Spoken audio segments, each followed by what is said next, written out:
Hey everyone, welcome back to Make It Happen Mondays, where we talk about sales, business, entrepreneurship, personal growth, mental health, and everything in between with guests who I truly respect and I think make a positive impact on the world around us. Jenna Rogers is absolutely one of those people. She's the Vice President of Growth at Sales Academy and the founder of her own company called Career Civility, where she focuses on training, educating, and improving communication in the workplace. The majority of this conversation centered around diversity, and with her unique biracial background, we got into some real interesting topics. One was the difference between cancel culture and accountability, which I thought was a fantastic way of looking at what's going on right now. We discussed things like getting the right people in the right room to have this discussion, the generational divide, male advocacy, and also tactical ways to approach this type of conversation in the workplace. I really believe the only way we can make any improvements around equality and diversity is to have these type of discussions out loud and be open to learning and growing together. Jenna is someone I learned a lot from in this real brief conversation, and I hope you do too. Let's make it happen. What's happening, Make It Happen family? Big shout out to our partners today, Gong, Vidyard, and Chili Piper. Gong's data is more than valuable. It's cornerstone in any organization looking to collect the data that's going to tell them where they can improve and where they need to spend their time making changes. Vidyard makes it easy for people to use videos anywhere. No matter whether you're sending videos in email or on social media, posting them somewhere, or sending them in a DM, Vidyard has got you covered. Our friends at Chili Piper are so much fun to be around. They make it easy for people to get on your calendar.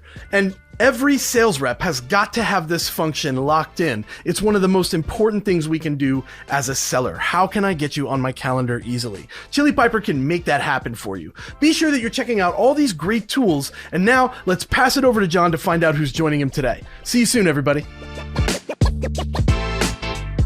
Jenna Rogers, welcome to the podcast. How are you today? Thank you for having me. It's Tuesday. I always say Tuesdays are the worst day of the week, but today I'm great. Love it. Love it.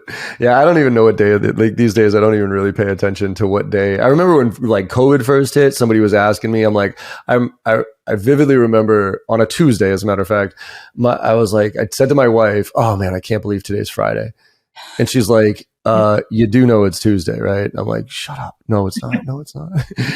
We started calling them blurs days, so blur days, right? Just everyday blurs. It's just one long Tuesday. Long Tuesday. So Jenna, I'm looking forward to this conversation, but before we do, we're going to kind of position it, as diversity and inclusion, but really get specific with some of the challenges that we're at today. Because I've had an eye on this obviously for a long time.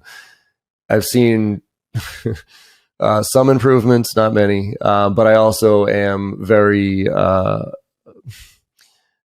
aware of my lack of perspective in some cases, right? Just because I am a white male in this world where everything was basically built for me.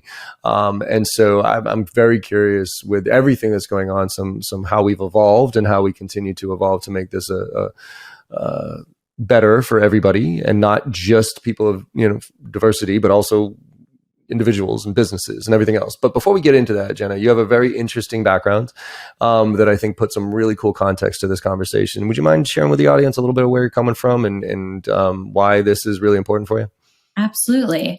Well, outside of being a woman in tech sales, I'm also a biracial woman in tech sales, and I'm a mother as well. So it's very nuanced in terms of, the DEI conversation is nuanced in general. And then my perspective is also nuanced because there's a lot of different angles that I can perceive it from.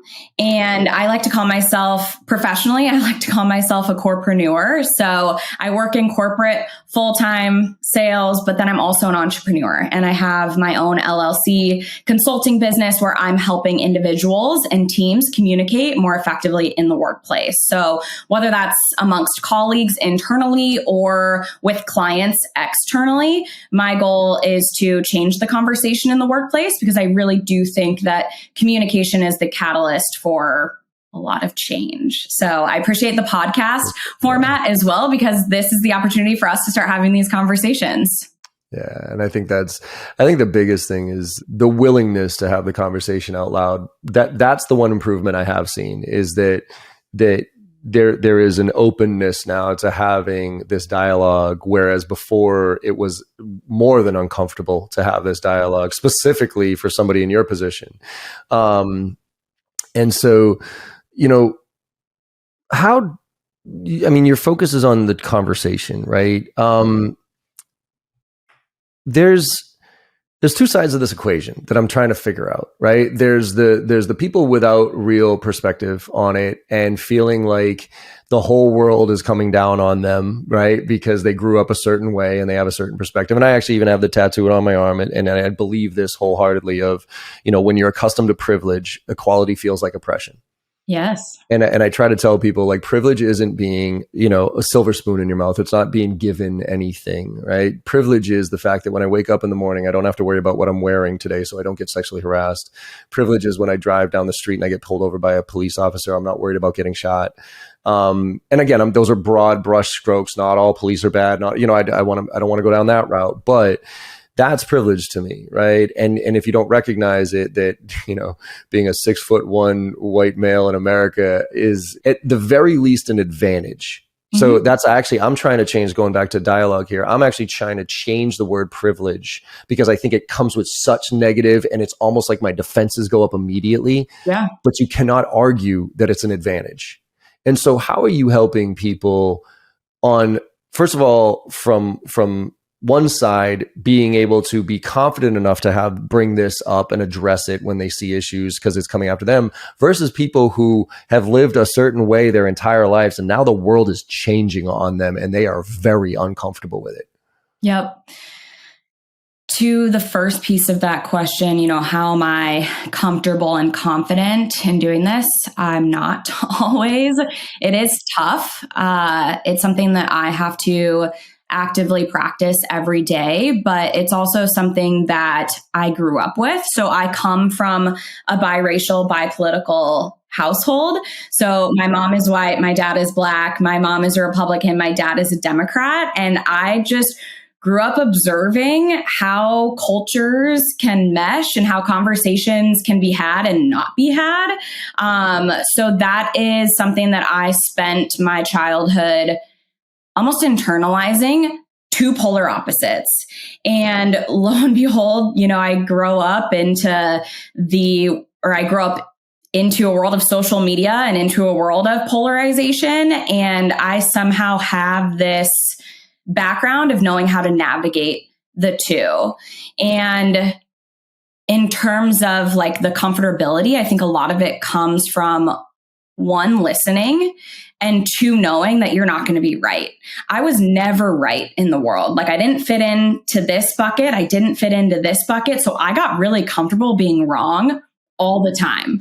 I never fit in. I just was, I don't know, I'll try and flex here. I will say I got really good at chameleoning, if that's a word, and I always say that I'm able to chameleon under my white privilege because I am light skinned, right? And when I come off, not a lot of people know that I am a Black woman. So that is a privilege of mine in today's world, fortunately and unfortunately. So, sorry, go ahead. No, I'm sorry. It just pops. Can I ask a very uncomfortable question? Sure. Why do you identify as Black? Ooh. I'm dead. And like this, Yeah. So one of the reasons I love like these conversations is because this is the type of thing that I think people are wondering but don't want to ask, right? Mm-hmm. So for somebody who looks like you, like if somebody's watching this right now, they could easily say, "Oh, she's white," like without knowing, like she's white. So, but you identify as Black. Would you mind explaining why that's important to you? It's such an interesting question because it's something that I don't think I always did either. So we're going to have a therapy session and that's what this is all about. I use this as an open therapy session for myself, by the way. So So I grew up in Tucson, Arizona, which is predominantly a Hispanic community. And so I actually was able to chameleon into like the Mexican Hispanic heritage, and no one really questioned that, I guess. If I had $1 for every time someone asked me, "What are you?" I wouldn't need to be in sales. That is a question I grew up a lot. So what are you? My brother and I got that a lot. Sometimes we would just make up things, right? Like make a joke about it. So the identity piece has always been really interesting for me, for my family. My dad was adopted into a blonde hair, blue eyed family. So that's another piece of the identity. My dad and I look very similar. I also, when I'm out in the sun, I could get multiple shades darker, right? So it's something that has fluctuated throughout my life. When I moved to Chicago, people would ask me, what are you? And I'd be like, oh, like I'm originally from Arizona. They're like, oh, that makes sense why you're so tan. And I'm like, actually, no, it's because I'm Black, right? So it's always been, and even now you can see me like shifting in my seat. Like it's been an uncomfortable identity. It's always been an uncomfortable topic because I don't know how it's going to land when I tell people. And that's the sad reality. It has not been until I've become more comfortable and confident in my own identity that I'm like, I'm a biracial woman, I'm Black, I'm Black and I'm white. And I've had to learn how to step into that power. I love that. And I think that it's interesting that what I'm sure was challenging for you growing up as a child and dealing with that and kind of almost making a joke out of it because you had to now almost it's a superpower for you because to your point, you were able to absorb both sides and see. And so therefore your unique ability to have this conversation is now, benefit, but it's got to be brutal growing up, like with people asking you those questions. And I've always wondered, these are people that I think a lot of people come with good intentions, but they ask dumb questions. So for instance, I've always found it insulting to say, like, nobody has ever come up to me, by the way, and said, so where are you from? Like, you know what I mean? What's your background? Other than Boston, you know what I mean? Oh, you were like, where do you live? Oh, Boston, right? But nobody's ever been like, oh, are you European? Are you Irish? But for some reason, when there's a shade on somebody, it's like, oh, where are you from? And the from isn't town. It's like some weird outside country type of thing. So how I don't want to put words in your mouth, but I'm guessing you've dealt with that a lot. Yeah, for sure. How do you deal with the ignorance, well-intentioned ignorance, I guess, if for people, again, going back to people who have lived a certain way for a very long time, because I feel like things are changing so fast right now and people are not good with change. And so generationally, I'm a Gen Xer.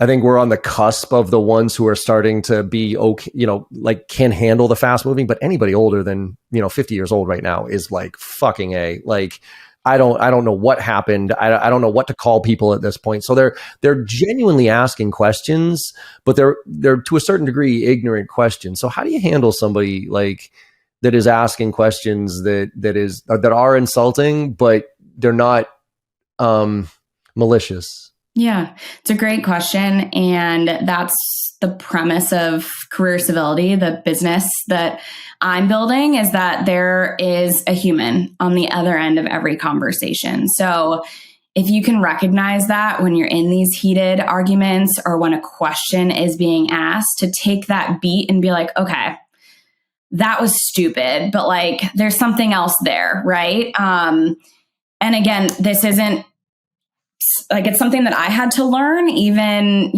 hearing things that my grandmother would say when we would go out to breakfast in Champaign, Illinois, and the bussers were Black, and she'd be like, oh, they're such hard workers. And you're just like, my dad and I was like 10, right? And I still just kind of like, what? My dad and I would like look at each other and be like as if they wouldn't be like, what? So, but I'm not going to like go off and be like canceling my grandma, right? Like there are still things that she does in a loving manner. And that was that comment was totally ignorant. And it's something that sat with me for how many years, decades since then. But I'm not going to write her off as someone who I'll never talk to again and she doesn't get it. And I'm going to polarize myself from her. Have we lost the benefit of the doubt? Because when I say this, I'll give you a quick example. Matt Damon, okay? Mm-hmm. A little while, he's from Boston, around my age, right? That type of thing. And he was telling this story on a news where he got interviewed, and he brought up the story unprompted. So I think he was trying to help educate based on his own education. Apparently he was at his dinner with his daughter and he used the F word. And I don't mean fuck. I mean the gay, a slur against homosexuals. Right. And he said it and to be very direct, like here in Boston growing up, I used that word like it was going out of style. You know what I mean? I use that word and I use the word retard. Like but it had nothing to do with it was just something we said. Right. Yep. And so now, I learned back when I was 15 that was a bad word to say because it offended some people. So part of me is like, all right, Matt, like you're 45 years old. The fact that you didn't know that was a bad word, I'm a little suspect here. But what he was explaining was his daughter was like, Daddy, you can't use that word. And he was like, really? Why? And she explained to him why it was offensive and all this other stuff. So he's telling this story about his own personal growth and how he learned from his daughter that was a bad word, even though that was something he grew up and was so ingrained in his vocabulary that it didn't even register. And he got eviscerated online. Like people shredded him for being like, how dare you? And it's like, here's a guy who, probably should have known better, but was trying to have an open conversation to help people say, hey, I'm learning here and maybe other people can learn too. And he got destroyed. Have we lost the benefit of the doubt? Because now it's like, if I say something, like, here's the one I personally struggle with, the pronoun stuff. Like they, I am desperately trying to figure out they, because I don't understand, and I'm as open as I can possibly be about my conflict of understanding, right? But I'm almost scared to have the conversation for being ripped apart for being insensitive, and now all of a sudden it's like I don't want to try anymore. And I'm not saying I don't, because I'm always trying. Yeah. But how do you address that such the visceral fuck off if you do anything wrong, I'm not going to give you the benefit of the doubt and assume like you did that there's a person there and they just might be misinformed, so let me educate, versus that's a jackass and I'm not even going to try. You know what I mean? That's where have we lost the benefit of the doubt? Yes, if you are online, anything on social media, we have lost the benefit of the doubt. I do think that while they are loud, it is a smaller percentage who are not giving the benefit of the doubt online. Those who are giving the benefit of the doubt and those who are relating or scrolling, they're moving on, right? Like they're not spending their energy engaging with that. However, I think and I've written about this in terms of cancel culture. I'm not one to hop on the cancel culture train, but I do vehemently believe in accountability. And so if he were out in conversations again, using that word or in an interview using that word, and clearly that was a very performative story to move him forward as an individual, that's the differentiation. You need to be held accountable, and then you also need to take onus and improve yourself moving forward. So again, nuanced question, because all of it is, but that's how I delineate between benefit of the doubt and holding people accountable. I think that's important too, the cancel culture versus accountability. And I think there's a big difference between those two. Yep. I am all for accountability, but I feel like the cancel culture is almost creating a negative impact to this, because it's forcing other people to just roll their eyes at almost anything and not try anymore. So, it's such a weird balance. And I think you're spot on as far as it's a small percentage, but they're so fucking loud. I know. You know what I mean? On both sides, they're so loud. And so it's like having this conversation. I'll give you, I was down this weekend. I won't say who it is, but I went down this weekend to somebody who is in my space and is a hardcore right-wing Trump supporter. And I am not. But we found common ground. And we were able to have real conversations. And what I kept coming back to him, because him and his wife were there and we were having conversations and they were telling me I was an idiot and I was telling them they were an idiot and all this other stuff. It was fine. But what I really kept realizing was the broad brushes that they kept speaking in. All you Democrats, you're all, and it's like, whoa. Hold on a second. it isn't a black or white thing. It isn't a Democrat or Republican thing. There are nuances to all of it. And I think once you get to that level, most people are pretty damn close. Like as we started to peel back the issues, yeah, there were some that we were like, go fuck yourself on that one, right? But there was others where it was like, yeah, actually we agree. Yeah. We agree on abortion at a certain, we agree on gun control at a certain, you know what I mean? So it's like, it's this broad brush piece. So let's go tactical internally here. Yeah. Say you're at your job right now and you're not a white male. And you have a white male boss who is well-intentioned, but blind to a lot of the microaggression, a lot of the just the, you know, thinks that saying stuff is funny, whatever. And it's not overtly sexist. It's not overtly racist, but the undertones are there. And he kind of couches it as, ow, come on. You know what I mean? Like, well, stop being so sensitive. I'm a good guy. I have black friends, you know, that type of guy, right? If you are in that situation and I'm the boss, okay, and you're uncomfortable, but I don't even know it, how do you approach me? Is this in person, via Zoom? Let's do it in person, and then let's do the Zoom version of this. But say it's the office, and you know, and I'm like walking around, and you know, hey everybody, you know, whatever, saying dumb shit, and you're just like every day, you just kind of like, oh God, man, I just wish he wouldn't say that. Like he's, you know, 80% he's pretty legit, but there's just that 20% that I just have to button up because I don't want to be known as a complainer. Totally. So how I would approach it is you do have to be very strategic with this because to your point, you can't be a complainer. You don't want to put a target on your back. And I don't want this to be perceived as being complacent or compliant with it as well. But especially as a biracial female in the workplace, you really have to pick and choose your battles. So my recommendation here is take out a note on your phone and start documenting every scenario and situation. That honestly is just a little therapeutic for yourself. If you don't journal, just pull out a notepad and just write it down. Make sure that the notepad is secure. Maybe don't like date who said it, right? But write it down. Get it out of your head because it will eat you alive. So that's the first thing, like write it down. The second thing is decide if you want to expend energy on this. Because while I could come in here and say, you know, fight the good fight, challenge everything, come in there, like stand your ground, this is very emotionally taxing for people who are other, people who are minorities. And you need to make that decision if this is something you want to spend energy on. So write it down. Evaluate if you want to address it and spend energy on it.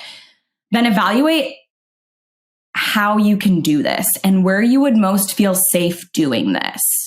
If you have it written down, you have examples, or if one example pops up and you're ready to expend the energy, you need to figure out the channel where you'd be able to voice this without being made fun of, without being fired, without having any consequences or repercussions come your way.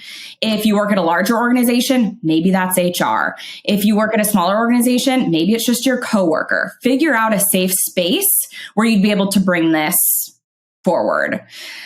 The fourth thing I would recommend is if you really want to be bullish about this, wait until there is a opportunity in a meeting, an email, a water cooler talk, and know how you're going to push back or know how you're going to confront it. So those would be my 4 tips as to how you can approach it, address it, and then hopefully maybe light the match for a little bit of change. Yeah. And I think this goes to the benefit of the doubt of like giving that person a little bit of the benefit of the doubt that they're just ignorant and they don't know any better. And if you can approach them to highlight some of that stuff and they make changes, then you're fantastic. Right. But if they don't, then, you know, you start to understand where you work. and who you work for, and therefore maybe where else you want to work. Because I remember when we did our We Need to Talk webinar, one of the questions was like, what do you do when your boss is overtly sexist or whatever it is? And I'm like, quit.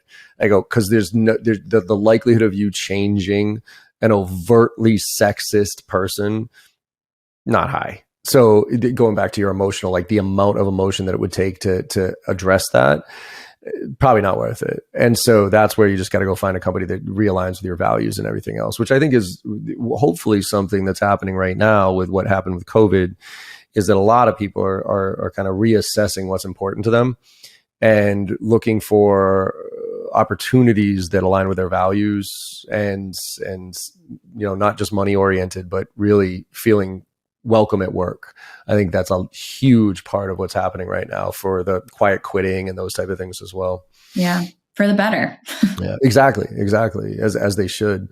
But let's talk about the advocacy here of like the male advocate, right? Because I think another part of this is recognizing that you're in a somewhat toxic environment and looking for help that maybe isn't your boss, who is the one who is creating the toxic environment. Let's talk about both sides of this equation. There's the male side of this equation of somebody who wants to help, and then there's the other side, or the white male side of the equation, and then there's the other side of the equation that is looking for advocates that might not necessarily be your boss. Is it as simple as developing relationships internally and typical relationship development to get people on your side to help you with this, or do you need to be more intentional? I think you need to be more intentional. And my answer might have been different 2 weeks ago, but I was at an event on Thursday. So I don't know, 4 business days ago. And it was a diversity program and phenomenal content, great program. But what really stood out to me and what was really fascinating and honestly really disappointing and kind of fired me up is that of the 30 people on this program, 2 were men. And what was so disheartening for me is that the people who will be able to actually implement the strategies that were taught on that program are men. And the women are the ones who are caring about it, and they don't have a seat at the table, or they don't have enough seats at the table to make change. So I do think that being a male advocate, you have to be intentional about it. And then when you think you're being intentional about it, you have to be more intentional about it. And then when you think you're being even more intentional about it, you got to go a level deeper, because your intentionality is missing the boat. It's just not there yet.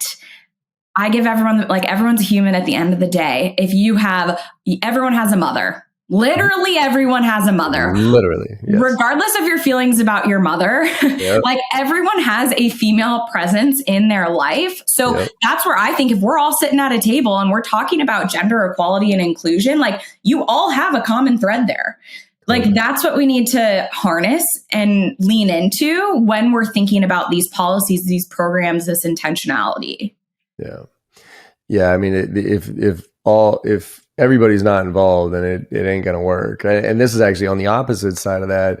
This is I think the part that I'm struggling with is wanting, to your point, like I'm an advocate. I need to do better. I need to keep, being very conscious of it and intentional, because it's easy not to be. But like when, for instance, like Me Too happened, right? The Me Too movement, I was all in on that when it first happened. And I went to some of the marches and everything. And unfortunately though, and this is my experience, I'm not saying this is, how it happened, but my experience was it went from pro women to anti-male very, very fast.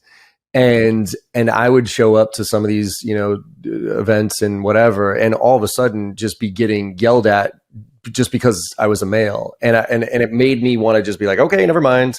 You know what I mean? Like, I'm not going to stick my neck out here if I'm going to get slaughtered, regardless of my intent. And so I think there's that balance of, including the male voice and the male people who can take action in this, but not, excluding them because it's a female conversation about the challenges that females and people of color have. And so I think there's an interesting balance of making sure that you get the right people in the room. So how do you help companies do that? getting the right people in the room, not just the people who are in it, like, cause that's easy. It's like, hey, who wants to help? Oh, I do. Okay. But those aren't usually the people that need the help. Exactly. Yeah. How do you get the right people in the room? Well, so I think about it through a couple different lenses. Number one, the people who need to be in the room probably aren't in the room. So how can we get them in the room? And to be able to do that, this goes back to just like sourcing diverse talent. But one of the most impactful things that I actually learned on this training last week was having a like mentorship, coaching, sponsorship program set up where if you're in the room, who can you sponsor or who can you mentor that's not in the room? So that way you can then, because I'm big on let's elevate voices that are not your own. Like if it is a predominantly, and if our industry tech is predominantly white male, you should be elevating voices that are not in the room right now. And it's like, okay, great. How do I do that? Well, go sponsor someone who's not in the room, who would never have a chance to get in the room. Meet them where they're at. Spoiler, you're not going to find them on LinkedIn, right? Like your network is on LinkedIn because that is homogeneous. I can never say the word. Homogenous. Yes. In a platform, right? So you have to go outside to meet these individuals where they're at. It's not easy. It's not hard, but I'm big on like elevating your voice, elevating someone's voice that is not your own. What's up, everybody? I know you're enjoying this conversation. John does a great job with genuine curiosity on these episodes, and our guests consistently bring the heat. We want to take a moment here and let you know that you've got an opportunity to become better than you were yesterday. And you can do so by gaining access to all of JB Sales content. All of their training, tips, techniques, tactics, and takeaways can be yours for $1 a day. $365 for the year gets you annual access to everything, including our private Slack channel for members only, which you get access to all of us directly 100% of the time, 24 hours a day. And then at the same time, you're going to get access to our bi-weekly Ask Me Anything sessions where you can bring real deals to the table and get the help that you need where you need it. This is very, very important. Sales reps that invest in themselves are often found at the tops of their leaderboards. Join us today and get the help you need to become the seller that you deserve to be. That URL, one more time, is joinjbsales.com. Let's get back to the show with JB and our guest for this week. I think that's a huge one, is like, and that's again goes back to the privilege. Like once you recognize the privilege, I don't know. I think it's important for you to pay that privilege forward in a lot of ways. Yeah. Because I don't know if you've ever seen it, but one of my favorite examples of privilege is there's a guy who stands on like out in a field with a whole bunch of people, and they're all in the, like, say it's 100 yards, and they're all at the end on the line. And he's like, hey, I got $100 here for you. Whoever wins this race, gets $100. And so you see everybody get ready to go, right? And he's like, hold on. If your parents are still married, take 2 steps forward. If you didn't have to pay for college, take 2 steps forward. If you never had to worry about where your next meal was coming from, take 2 steps forward. And he goes through all these things that somebody like me would be like, oh yeah, I've never had to worry about food. I've never had to worry about this, right? And what happens is at the end, by the time he's done, there's like 2 or 3 white dudes right there, almost right at the finish line, and everybody else behind him. And he's like, all right, now go. Who do you think is going to win this race?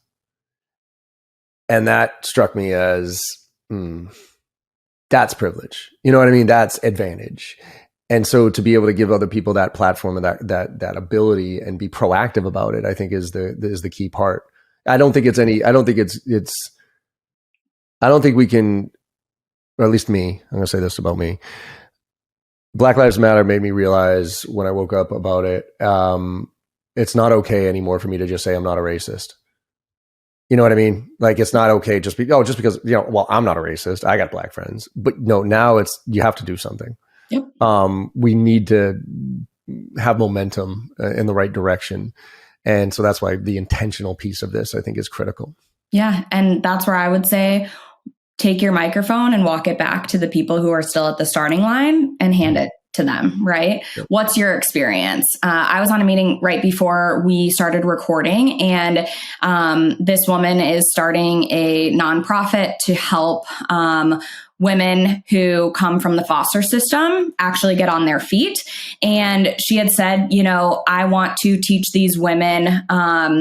She said, I think what sets us apart, or what sets the haves and the have-nots apart, is exposure. So, it was great. And she's like, I want to teach them the art of possibility. And that it's just so powerful to see another Black woman like paying it forward and turning behind her and, bringing someone else with her because she has that experience and because she has that perspective.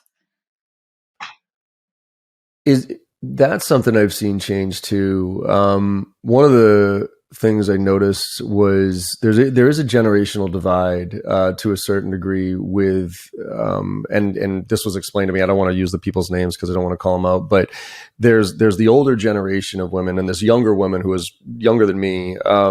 She was kind of introduced into this dynamic. And the two older women kind of almost had this visceral reaction to her being involved, right?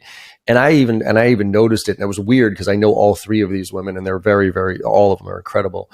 But I then talked to the one who was kind of, I won't say attacked, but she's like, John, this is what happened. She's like, their generation, there was literally maybe one seat at the table for them, maybe.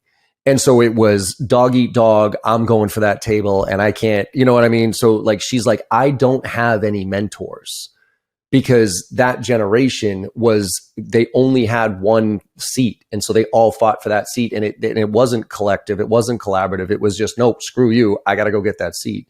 She's like, now my generation, kind of around my age, she's like, we're the mentors now for the younger generation, but I never had any. And so do you see, how much is generational indoctrination, if you will, an issue here with the mentality? I think it plays a really big role in this, and it makes a big impact, especially just in terms of like, well, I had to work for it. Like, fuck you. If I had to work for it, you're going to work for it. Like, if I did it, you're going to have to do it. That's it. The seat at the table is absolutely it. Now there's this big conversation in the workplace, now that Gen Z is getting into the workplace, how different they are from millennials and their work ethic. And to be honest, I'm here for it. Like, I stand for Gen X because I think about it from that perspective, right? Like, if I grow up on this polarized perspective, I see the same thing happening in the workplace with generations. So I see, the boomers, there were no women in the workplace, right? Like, the woman stayed at home. She was the homemaker. They focused solely on everything at home. So that way the man could focus on work, one track mind.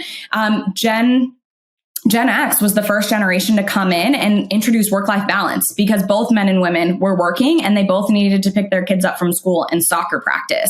So they then introduced work-life balance. Millennials came in and introduced this idea of I would say they doubled down on balance. I think it's kind of backfired on us a little bit recently because now we're like checking our email before we go to bed and like first thing when we wake up. But they, they really challenge that you don't need to be in an office, full time, and that you can work remote and that you can fit your work around your lifestyle. And Gen Z's coming in here like, I got boundaries. I'm not working all the time. Like, every single generation has challenged the status quo. And guess what? It's moved the needle forward. So that's where I come in, is to like, on one hand, I understand the effort and the resilience that it took to get to where you're at. And on the other hand, it's like, there could be a better way for us to do this. And maybe we could learn from each other, right?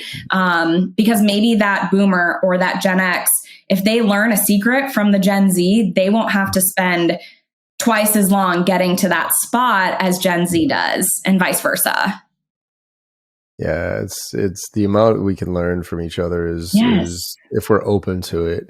I remember, and this is it's a bummer. My buddy, we used to go to the Patriots. We had season tickets, and his dad would sit there every time because it was his dad's season tickets, and we were young and we were idiots, and we were all just getting drunk and beer pong and all that stuff. And he would just sit there with his newspaper, and he would read, and I would, hey, Joe, how's it going? Right. But I would never, it was Jeremy's dad. That's who he was. Right? And I remember he passed away, and his wife wrote his obituary, and I read his obituary, and I was so like, damn it. Because it was like he was an entrepreneur. He was, he had 2 venture capital firms that he was running. He, like, the experience, and being an entrepreneur myself, I had somebody sitting next to me every single Sunday who, if I had spent 10 minutes just trying to learn from him, I probably would have expedited my growth as a professional and a person tenfold just by a 15-minute conversation with him and his experience. But we tend to disregard that experience.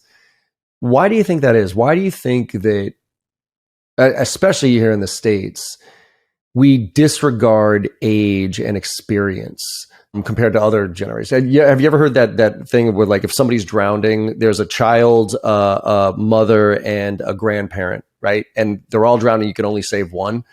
And there's this thing about how different countries respect different, right? So here in the US, it would be to save the baby because the baby hasn't had a life yet, right? Whereas in other cultures, no, say the grandmother because she's wisdom, right? And you can always have another baby type of scenarios. So why do you think we disregard experience so much and look to continuously make the mistakes based on a lack of knowledge of our history? We're scared. It's uncomfortable. Imagine if that, your friend's father, there's multiple of those gold mines in every organization, and they're just not tapped into. And I do think, again, going back to giving the benefit of the doubt, I think that we are too focused on revenue. We're too focused on, our monthly goals, our quarterly goals. We don't have time to take off the floor to go ask someone to get coffee. I don't know. I'm like, maybe they'll be able to help me. Maybe I'll be able to help them. I don't know, but it's 30 minutes off the floor and I need to make these cold calls, or I need to chase this contract. That's not priority in our day to day. And it's because the business doesn't incentivize those actions. So we're scared that is not priority in a business setting. Yeah, it's tough. I think there's so much, what's the work that you do with clients? Walk me through some of the more complex conversations you've had. Yeah. So what's really interesting is that I actually started doing this before I even launched my LLC, and I kind of did it like covertly at organizations. I've always been a communication fiend. But when I worked at an organization, I think I was getting my master's at this point because I went back to get my master's in communication to springboard my LLC. I needed that extra credibility as a woman. Like, I need more credentials for people to take me seriously, which was a pretty penny. Imagine. But anyways, I was at my last organization. It was Q3, our biggest quarter. That was ending in December, and we didn't do well. And so we had like a rally cry team meeting in the conference room one day. And our manager was basically just trying to figure out why is our team missing? What's going on? And as I sat there, again, just listening and observing, I decided to ask a question. I said, well, what's everyone's definition of a team? Is it that we're all working together towards one goal? Or is it that we all have individual goals and we're working together to help each other accomplish them? And the team was split 50-50. And so that really uncovered, there was a fundamental disconnect in the team dynamics as to what we were trying to accomplish, which resulted in us just kind of fumbling the ball, right? Excuse my boys club term and a sports analogy, but we just talked about the Patriots game. So, it's top of mind. And that's the type of work that's where I lean in. Those are the conversations that I have to help people understand that you might not be on the same page right now, but you can be. You might not be successful working together right now, but you can be. You might be nervous to work with this individual, but they actually could make you more productive and more successful. This is really scary to break these barriers and to give control and give power to someone who has lesser experience or someone who looks different than you. But different doesn't necessarily mean bad. So different definitions, I didn't peg either one of those as being like, oh, well, you're the problem in this team. It's like, no, now this is great information to use so we can all come together and help each other accomplish our goals and hit the team goal, right? So that's the work that I do, is really getting down to the interpersonal workings of teams, specifically in the workplace, because too often it is swept under the rug. It is business. It is not personal. It is business. We are here to chase a number. And I vehemently disagree with that, because you wouldn't be able to chase that number if you didn't have people working for you. Yeah. Well, and also, and I'm sure you have more insight on this than I do, as far as it's not just a good thing to do. It's actually really beneficial from a bottom line standpoint. Like, from what I understand, diverse teams excel and succeed far more than homogeneous teams. You know what I mean? So this isn't just let's make everybody feel good and make everybody feel like, this is like the new strategy moving forward into the new world about how you can excel, right? Yep. I don't necessarily know if that lands, unfortunately. Really? Yeah. Sorry, go ahead. Well, no, go ahead. I'm sorry to talk over you. I was just going to say, there are so many studies about it, and I don't think that's what's going to make the change. I don't think that's what's going to move the needle. I don't exactly know what is, unfortunately. That's why, I'm thankful that you are giving this platform and the microphone so that we can have this conversation, elevate the conversation. But I think that a lot of people operate in the, if it ain't broke, don't fix it. And they don't think it's broken. People like us, like me, we know it's broken because we are struggling every day, and we're trying to figure out ways to be valued in the workplace and to be paid accordingly. We feel it every day, but those who are in power and who are in the norm do not feel it. So it's not broken to them. Yeah, it's sad that sometimes it's like almost like an existential threat that has to occur in order for somebody to I don't want that to happen either. Like, that scares me too, right? Totally, right? Like, you're forced to do it because of, public pressure or whatever it is. And that's always like you're supposed to do the right thing when nobody's looking, right? Versus doing the right thing only because. Yeah, I mean, I think that we got a long way to go. What are some things, let's finish up with kind of tactically, what are some things that people can do to keep this conversation, keep elevating this conversation, and keep, trying to break through these barriers? Are there some very tactical things or places that you can tell people to go learn a little bit more about or reflect on, or any of that stuff? Yeah. There are a lot of resources out there. The diversity movement is one of my favorite resources that I've worked with in the past. They do webinars, they have white papers, they have all the data. They also deliver the content. If you need help having conversations in the workplace, like myself, obviously, as a resource. The other thing is, be mindful of the conversations that you're having in the workplace and how you are approaching situations, and be mindful of being performative versus being action oriented, because there is. Could you explain? Yeah, there's a difference between saying, I really want to hear your opinion and I value your perspective, and taking action on the opinion and perspective that was shared. Okay. And to your point, when we've made progress, I think that, we're hosting webinars and we're doing panels and we're doing all that. And then there's like, cool, thanks for your story. Thanks for your opinion, but we're still going to do it my way. So be very mindful of that. If you're going to ask for someone's perspective and opinion, you might want to be ready to put it into practice, because if you're not, don't ask it. Yeah. Well, so on that note, what's one thing, for instance, I could put into practice? I know you don't know a ton about me or my interactions, but outside of using my platform to elevate the conversations, what would be one thing that you could say, somebody who's well-intentioned, who I think is empathetic? My empathy journey was my mom. I think my mom raised me right. But then when I had my daughter, I was like, holy shit. Wait a minute here. And then the We Need to Talk webinar really woke me up, because we did a survey to everybody. And I recommend everybody go check this out. Cause we didn't want to preach, right? It was me and these 3 other women, and we weren't going to say, oh, this is just to your point, like webinar, whatever. We asked people, hey, it's an anonymous survey. It's a Google Doc. What's one question that you're afraid to ask? In the workforce, what's one example of something that isn't blatantly obvious that would be kind of like, huh? And then what's a positive thing like that you've seen make a difference? And when I read when I read all the comments of the things that happen, I almost started crying, because I was like, shit. Because it's never the macro, it's never the overt, it's all these microaggression things that pile up and everything else. And so I tell every male who thinks they don't have a problem in their organization, go read that. Tell me that that's not happening in your organization. Because I know it's happening. It was happening in mine.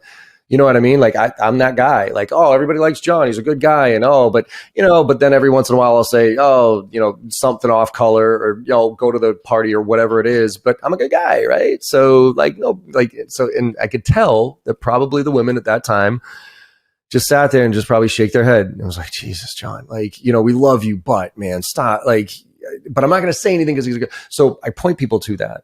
So somebody like me who thinks I'm empathetic, but has a long way to go from a journey standpoint, what's an action that I could take right now from your perspective that might be unique, that I might not be thinking of? Okay, off the cuff answer. Yeah. Now that in-person events are back, mm-hmm. It's like a hunting ground for women. So when I started out in my sales career, you part of sales is like wining and dining clients, right? And the amount of times that, I'd be at a happy hour or at a dinner or at a lunch, and the insinuation of the client relationship being more than it is. And I mean, because, in downtown Chicago, a lot of the like nice bars are in hotels. And how many times there were people like, should I charge it to the room? And I'm like, oh, I'm literally 22 years old. I just started my career. Like, he's 58. Like, what's going on? So being aware of the dynamic, and especially when alcohol is involved. I mean, and this, by the way, this happened a couple months ago, when I was at a work dinner, like getting winked at across the table, like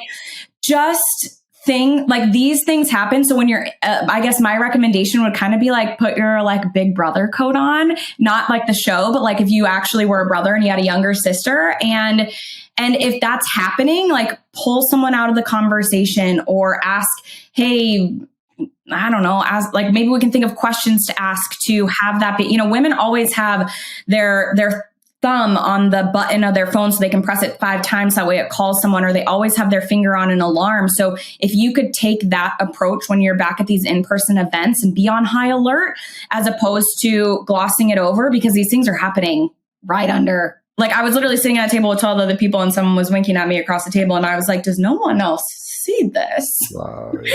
So that would be my recommendation, totally off the cusp. Maybe not something that you ever thought. No, I love it, because you're right. I think everybody's excited to be back together, but that could be a good thing and a bad thing. You know what I mean? Because there are, unfortunately, I've learned more than I want to about certain people in our industry who are dirtbags. You know what I mean? And are just because they stalk, they say, you know what I mean? They do it or like at the bar. So it's just that person. So it's their word against theirs, and that person's more popular than they are, so they can't say anything type of scenario. Yep. And it's like, oh, like when you have a perception of somebody and then you hear that, you're like, oh, I know. But yeah, I think it just boils down to intent. I think you're right. It's being intentional, being conscious of it, and being open to knowing, to your point, like, you know, I don't know everything, you know what I mean? Like we're all on a journey to try to get better here every day. And so hopefully we give people the benefit of the doubt a little bit, at least give them a chance to correct. Benefit of the doubt with accountability, you know, like main dish, side dish. Yep. I love that. Awesome. Well, Jenna, thank you so much for coming on and having this conversation. Yeah. Where can people find out more information about what you're doing, about, you know, any of that, so how to connect with you or any of that? Absolutely. Career Civility is my passion. So if you are looking to have more impactful conversations in the workplace, I help with email writing. Right now, there's the theme of salary conversation and asking for a raise. So all tough conversations to have in the workplace, all nuanced, something that you're not taught in the workplace. So at Career Civility on Instagram, I don't really post on LinkedIn, but you can find my personal LinkedIn, Jenna Rogers. Perfect. Yeah. And actually that salary thing, that's a real thing. You know, that stat of when a man applies for a job, he's like 60, if he looks at 60% of it, he's like, yep, I got this. When a woman applies, she has to be like 100% of all the things. So literally how you even write the job description. But then to your point of going and asking for the raise, most dudes ask for a raise even if they suck at what they do, whereas women have to excel at the highest level, and then they just hope they'll get a raise from, you know, somebody who's paying attention, and that has to change. That's it. I was pretty naive in thinking that in sales, men and women had equitable pay, and now, I was sorely misinformed on that front. So, because I was like, everyone talks about their compensation in sales, like I know, but nope. Wrong. Well, we can only do what we can as far as keeping the conversation going, Jenna, right? And hopefully, thank you for handing the microphone to me, sharing some time with me today. I really do appreciate it. Thank you. Yeah, no problem. Thank you for doing what you do and dealing with what you have to deal with. And it's not funny, but it you know, you have to laugh about it, right? I was going to say, if you can't laugh about it, you go crazy. So yep. Awesome, Jenna. Well, thank you so much again. And look, everybody, I hope you enjoyed the conversation as much as I did. And, you know, again, just be intentional, right? It's no longer okay to sit on the sideline and say, well, just because I'm not, that's okay. Be more intentional about making a difference. Pay it forward with your privilege. And just like I said all the time, you know, go out there and make somebody smile today. Because no matter how bad your day goes or how bad you think it went, if you made somebody smile today, you know you had a good day, and the world needs a lot more of that right now. So thank you all very much, and I will see you on the other side. Thank you so much for your time today and listening to the podcast. I hope you enjoyed the conversation as much as I did. With your support and our incredible guests, we're one of the top sales podcasts in the industry with over 1 million downloads, and I can't thank you enough. To keep the momentum going, if you could go to your favorite podcast platform and leave us a 5-star review, I would greatly appreciate it. In return, I will answer any question that you have on Instagram. Hit me up there at John M as in Michael Barrows with a video question or a DM, and I will get right back to you, I promise. And last but not least, if you're looking for training, I'm adjusting my training approach this year, and I'm actually going to be delivering training to the masses. I'll be delivering live training the first and second week of every single month, with our 2 marquee courses, Filling the Funnel and Driving to Close, to anybody who wants to join. And it includes membership in our on-demand platform with weekly AMAs. So you can go to jbarrows.com/open to check out the details. Thanks again, and have a great day.